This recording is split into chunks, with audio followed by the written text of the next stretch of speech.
खबर जबलपुर से है, जहां पर एमपी में वक्फ बोर्ड के पुनर्गठन को लेकर याचिका हाईकोर्ट ने मुख्य सचिव समेत संबंधित लोगों से मांगा जवाब। सिवनी के शोहेब खान ने दायर की है याचिका। सरकार ने 4 जुलाई को जारी किया था पुनर्गठन का नोटिस। एमपी वक्फ बोर्ड के पुनर्गठन की कवायद आधी रात में क्यों?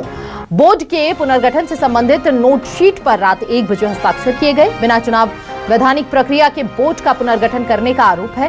28 सितंबर को होगी मामले की अगली सुनवाई। 10 सदस्यीय नए बोर्ड में पहली बार 2 हिंदू सदस्यों मनोज मालपाणी और अनिमेश भार्गव को शामिल किया गया है। डॉक्टर सनवर पटेल को एमपी में वक्फ बोर्ड का अध्यक्ष बनाया गया है।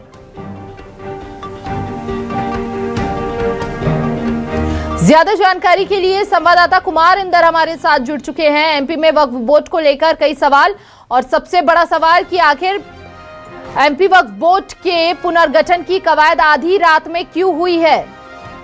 कुमार इंदर।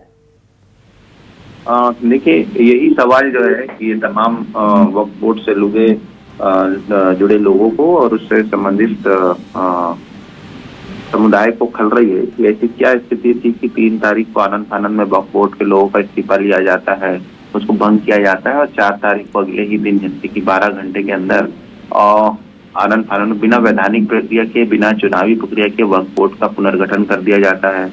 और वो भी रात को 1 बजे उसके नोटिफिकेशन जारी किया जाता है और उस पर साइन भी कर लिए जाते हैं, जबकि रात में काम करने का कोई प्रक्रिया नहीं है, कोई प्रावधान नहीं है। वक्फ बोर्ड में अभी तक आज तक ऐसा हुआ नहीं है।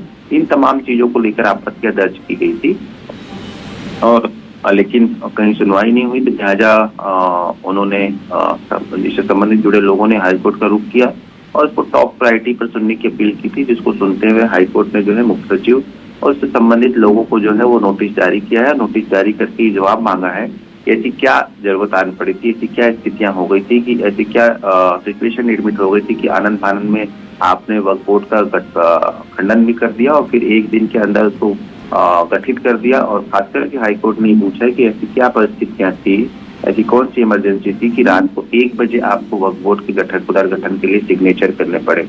इन तमाम तो क्या कोई कदम भी उठाया जा सकता है क्या? निश्चित तौर पर यदि जो जवाब आएगा, क्योंकि मुख्य सचिव से जवाब मांगा है, वक्फ बोर्ड से संबंधित लोगों से जवाब मांगा है और पुराने लोगों से भी जवाब तलब होगा जिन्होंने इस्तीफा दिया था और जिनसे इस्तीफा लिया गया, तो इन तमाम लोगों से जवाब मांगा जाएगा, उसका ऑब्जर्वेशन किया जाएगा। यदि कोर्ट को ये लगता है, क्योंकि मामला सेंसिटिव है, क्योंकि उसमें साफ तौर पर ये जाहिर हो चुका है कि जो चुनावी प्रक्रिया होती है वो अपनाई नहीं गई, जो वैधानिक कानूनी प्रक्रिया होती है वो अपनाई नहीं गई। ये कह सकते हैं कि इलीगल तरीके से, अवैध तरीके के सारे कानून को बाईपास करते हुए इस तरह से पुनर्गठन किया गया है, ये बात तो साबित हो रही है। तो सारी चीजें जवाब आने के बाद मुझे लगता है कि कोर्ट इसमें कोई डिसीजन देंगे। यदि जवाब संतोषजनक नहीं मिला, प्रैक्टिकल चीजें यदि नहीं बता पाए इन लोग, तो नए वक्फ बोर्ड की जो पुनर्गठन है उस पर रोक भी हो सकती है, उसको खारिज भी किया जा सकता है और कोर्ट फिर से एक चुनावी प्रक्रिया जो लीगली आज तक होता है उस तरह से चुनाव कराने की, उस तरह से बोर्ड के गठन करने के भी फैसला। ठीक है कुमार इंदर, बिल्कुल, बहुत बहुत शुक्रिया आपका तमाम जानकारी विस्तार पूर्वक साझा करने के लिए।